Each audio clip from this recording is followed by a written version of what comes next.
All right, let's talk about something that's become, well, almost a modern reflex for a lot of us: retail therapy. That little rush you get from a spontaneous purchase? But what's really going on inside our heads when we shop to feel better? Oh, yeah, I think we all know the feeling, right? You have a terrible day at work, some personal frustration pops up, and suddenly that online shopping cart starts looking like the only solution.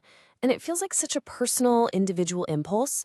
But here's the thing: you are so not alone in this. Actually, you're in the vast majority. Check this out. A 2023 Deloitte study found that almost 80%, 80, of people admitted they bought something in the last month just to cheer themselves up. So, this isn't some quirky little habit, it's a huge shared experience.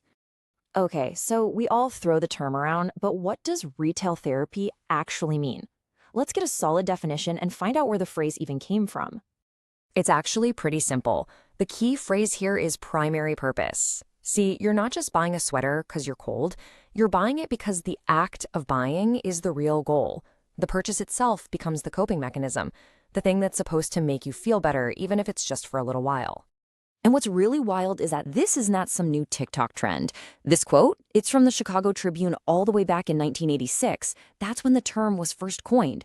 What started as kind of a tongue-in-cheek observation back then has absolutely exploded into a huge part of our culture today. So why does it feel so darn good to shop when we're stressed out? Well, the answer isn't really about willpower. It's all about what's happening with our brain chemistry.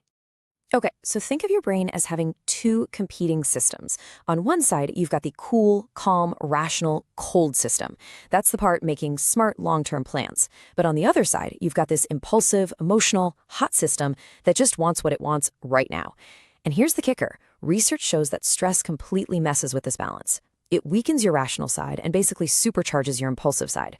Your brain is literally being hijacked, making that buy now button almost impossible to resist. This leads us to a really key psychological idea called compensatory consumption. It sounds complicated, but it's not. Basically, when we feel like we've lost control in one part of our life, a chaotic project at work or a tough time in a relationship, we try to make up for it somewhere else. And buying something? That's a super quick and easy way to feel a sense of power and control again, even if it's just temporary. And here's the other piece of the puzzle, something called the self-regulation failure model. The best way to think about this is that your willpower is like a muscle, and just like any muscle, when you use it all day, it gets tired. Stress, especially, just zaps its energy. It literally drains the mental resources you need for self-control. That's exactly why it's so much harder to say no to that late-night impulse buy after a really long, draining day. And we can actually see this happening in our brains. An fMRI study, that's the one with the brain scans, found that when people were stressed, the activity in their brain's reward center, an area called the nucleus accumbens, shot up by 37%.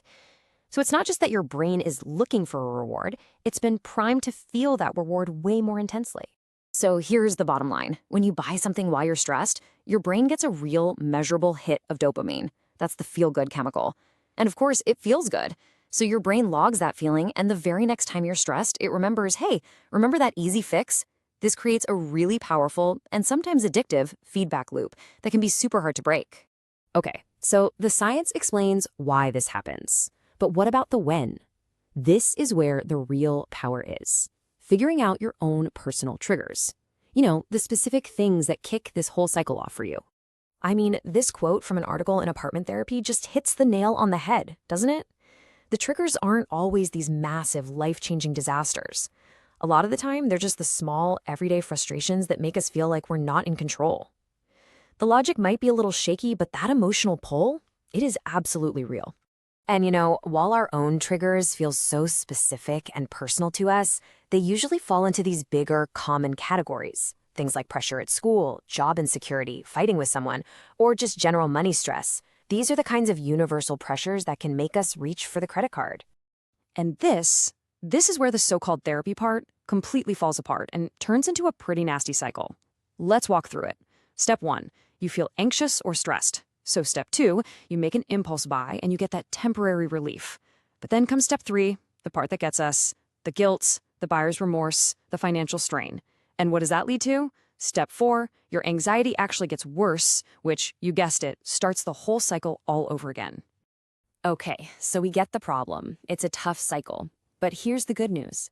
There are actual, concrete steps you can take to break out of it and get back in the driver's seat. So one writer shared this really simple but brilliant 3-step plan that totally worked for her. And it's not about punishing yourself. It's about being more intentional. Step 1, name your triggers. You have to know what they are. Step 2, ask yourself some key questions before you buy. And step 3, designate a specific buy day each week to delay that instant gratification. Now, that second step, asking those questions, is absolutely crucial. It's all about creating a pause, a little bit of space between that emotional impulse and hitting the buy now button. When you force yourself to stop and ask something like, am I just chasing a temporary high here? You're actually waking up your rational brain. You're hitting the brakes on that impulse and giving your cold system a chance to catch up and weigh in. So, what's the payoff for actually putting these strategies to work? Well, as it turns out, it's about a lot more than just saving money. But first, let's talk about the money, because the results can be pretty staggering. That author who came up with the 3-step plan, she saved over $1,200 in 1 month just from getting a handle on her emotional spending. Now, that is a real tangible reward that can keep you motivated. But really, here's the most important takeaway. The ultimate win isn't just the money in your bank account. It's breaking that vicious cycle we talked about. It's proving to yourself that you can handle your feelings without needing an external, temporary fix. It's all about reclaiming a real sense of control over your life. So I'm going to leave you with this one question to think about. The next time you feel that urge to add to cart, just take a second and ask yourself, what am I really shopping for here? Is it this item, or am I shopping for a feeling, like a little bit of control, some comfort, or just a moment of joy? The answer might completely change what you do next.